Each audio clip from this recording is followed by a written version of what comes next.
En Italie, on avait l'habitude de faire un peu de risotto. Alors, en arrivant ici, il n'y a pas de riz, mais il y a du petit épeautre de saut. Et j'ai eu envie de faire des risottos avec cet épeautre. Donc là, on l'a servi avec les topinambours du jardin. C'est... Voilà. Fin décembre, les topinambours, c'est une des rares choses qui nous restent encore dans le jardin avec les herbes aromatiques, les radis d'hiver. Mais comme une petite épeautre au radis, c'est pas bon, on l'a fait au topinambour. L'épeautre, on l'a cuit comme un risotto. Vraiment, on a fait une tombée d'oignon, on l'a sué à l'huile d'olive. Après, on a nacré, ce qu'on appelle le fait de rouler le grain de céréales dans l'huile chaude. Dans l'huile chaude, de l'enrouler de cette huile. Et après, pareil, le même procédé qu'un risotto, les glacés vin blanc, mouillé petit à petit, toujours en remuant. Et après, on le lie avec un peu d'huile, un tout petit peu de beurre et beaucoup d'huile d'olive. Donc dessus, on parsème un peu de topinambour un peu sauté. Voilà. Il n'est pas vraiment reconnaissable dans les potes. Donc, on a mis un peu en petit dé. La corne de cerf aussi, dans le jardin.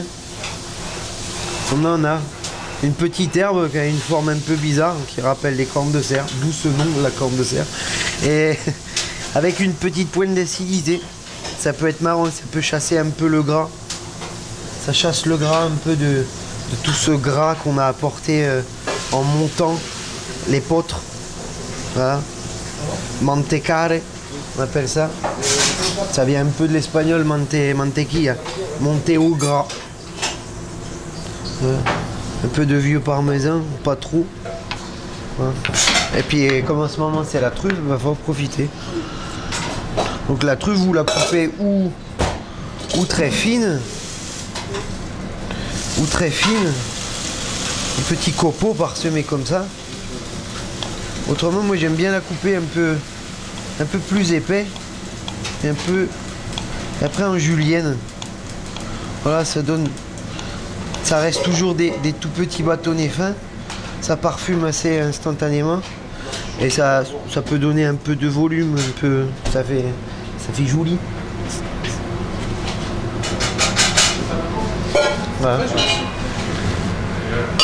Alors de l'huile, du plateau de Valençol.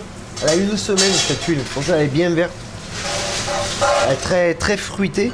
Elle est pas très... Elle râle pas trop.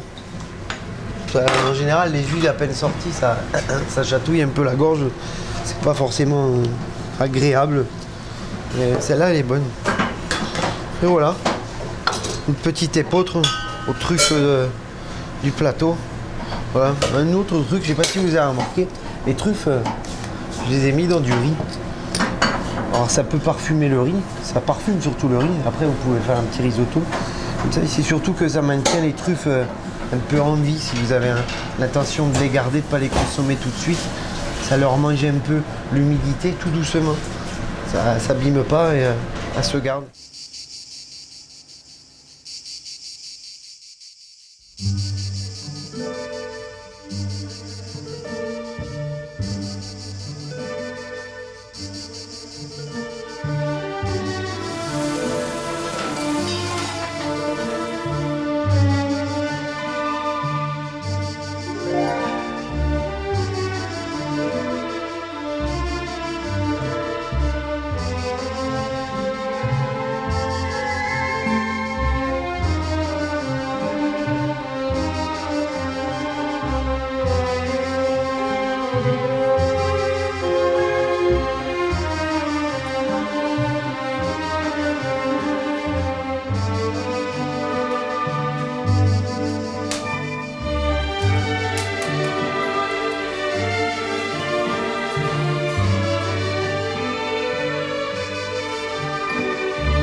C'est toujours un bon moment parce qu'à chaque fois que je viens, il y a le soleil.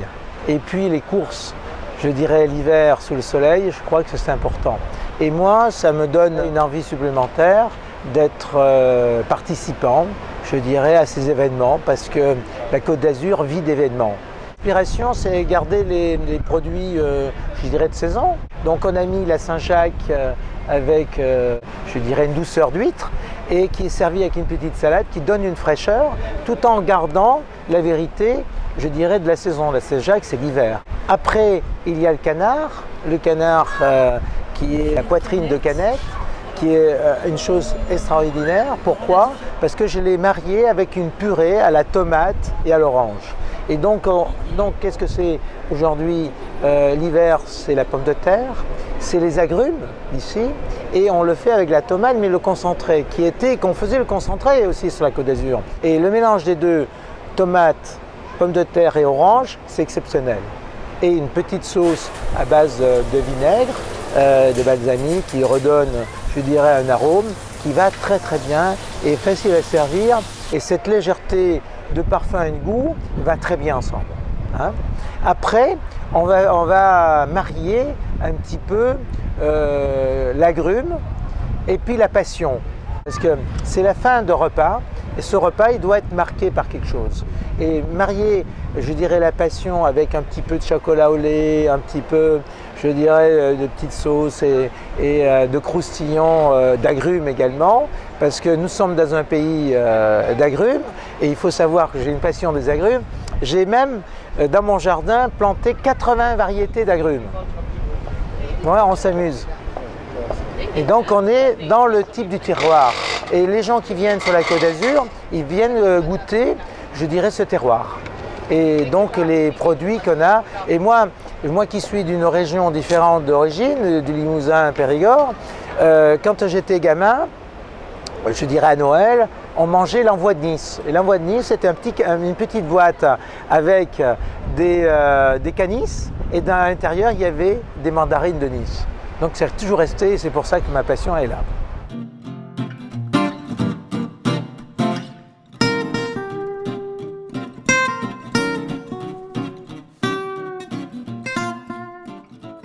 Vous êtes aujourd'hui dans les cuisines de Macandille pour découvrir une de nos nouvelles créations. On est parti sur la fraîcheur, le printemps, les premiers légumes. Et on va chauffer dans un petit beurre monté nos légumes qui ont été pré-blanchis. Et donc on va aller plonger ceci juste pour les remettre à température. Donc petites févettes et petits pois que l'on a écossés et pelés. Parce que pour vous rendre un peu plus gourmand ou faciliter la tâche, on ne veut pas que ces dames soient gênées par une petite peau de petits pois qui viendrait malencontreusement se poser sur le bord d'une lèvre joliment maquillée. Donc on a pelé tous nos légumes. On est parti sur un tabloïd, on va tâcher de faire une assiette tableau un petit peu, où l'on va utiliser du péquillos pour sa couleur vraiment rouge sang. On va utiliser également une crème d'oseille pour partir sur quelque chose qui va également amener un peu d'acidité. Sachant que l'acidité dans le plat, assez souvent, on révèle les saveurs. Donc on est parti sur une acidité naturelle. Et les petits pois, ils sont juste posés dedans. En fait, aujourd'hui, là, jusqu'à présent, ils sont juste écossés, blanchis, puis pelés. Donc on passe des heures à peler les petits pois. Nous sommes de grands passionnés, comme vous pouvez le voir. Donc on a pris ces légumes et on a dit quand même on va rester un tout petit peu également et dans la saison et aussi dans le terroir où on va associer en fait les olives et les truffes. Si on faisait une photo juste comme ça pourrait se suffire, puisqu'on va avoir, on a un joli mélange de couleurs. Si je mettais cette truffe à côté, on dirait la voilà gourmande, cette petite salade. On va y poser peut-être un tout petit peu de ceci, qui est une chapelure d'olive qui a été d'abord pochée dans un sirop très léger puis séché. On va l'habiller telle une robe avec ces pousses de petits pois qui vont ramener, elles, un peu de craquant, un peu de verdure, un peu de couleur. On va être plus fou en allant sur le radis et ces pousses de radis vont ramener un peu de force. Donc là, quand on le met en bouche, ça explose, ça pique, ça titille. Et on mettra également un tout petit peu de courgette accrue, petite courgette mini que l'on va râper dessus.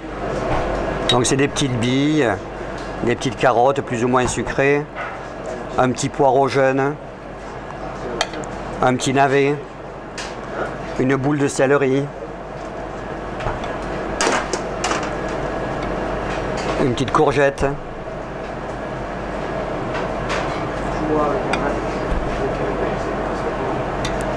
un petit pois avec sa cosse qui lui va venir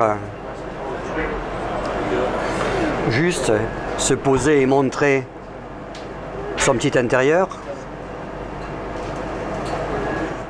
Nous le dressons, nous l'accompagnons de pousses de radis, de truffes, de chapelure d'olive, un tout petit peu de couleur avec le piquillos qui lui n'est pas réellement un poivron, il n'a pas ce côté fort et désagréable, plutôt de la douceur avec une petite pointe relevée. Donc c'est 10, 12, 15 légumes, de la truffe pour donner un peu de richesse. Ça pourrait se manger également sans truffe, c'est pas une obligation.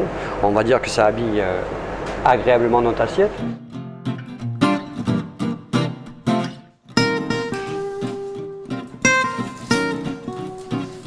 Bizarre tous tes fils là.